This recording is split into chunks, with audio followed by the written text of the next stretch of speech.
Galing ah. Hindi lang pala style pag ano eh.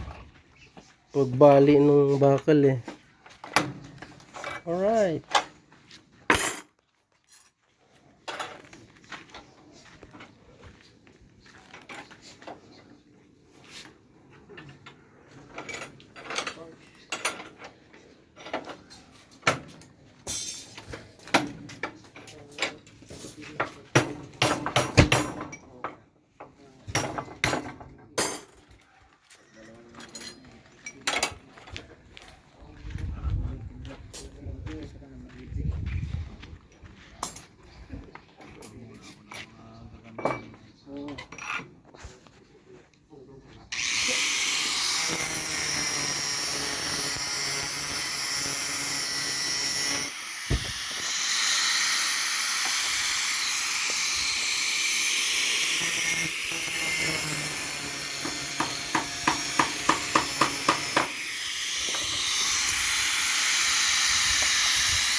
Tinaas yung bakod at lalagyan pa ng poste. Kasi na magtambak kami, tumaas na yung flooring, tapos yung bakod bumaba na, kaya nagpabakod kami uli, padagdag yung bakod.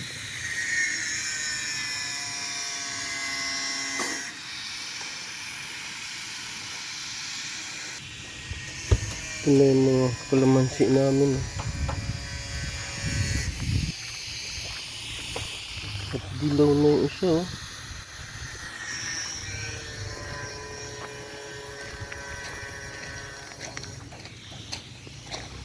Oh, dahil bulaklak oh. Oh, dahil bulaklak. May bunga na isa oh.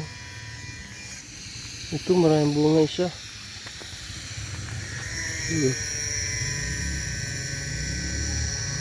Daming bulaklak Will oh. Oh, Bumalik na rin yung dahon no? Yung kaya nga malaking bagay yung nilagyan mong ano yung fertilizer.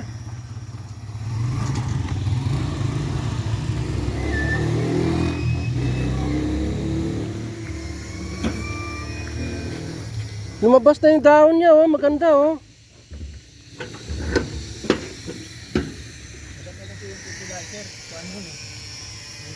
complete. Okay.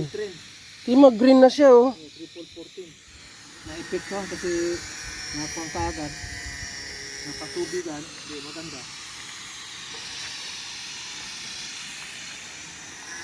Oh, mulaklak na sila. Ano na? Ayos na kayo. Yung saging natin kaya. Pero lumabas na yung mga dahon ng saging ah. Ito na yan. Ha? Buli na yan. Tuloy-tuloy na yan? Tuloy-tuloy. Basta lumabas na sa gitna, ibig sabihin, nag-umpisa na siya. Oo. Tingnan mo yung tumok ko, lumabas na. Ito maliliit na yan. Tumok yan. Ayun, lumabas na siya. Oh, good. Sa pangko, maglagay na din ako ng fertilizer yan. Yan, complete din. Yan lahat, parehas.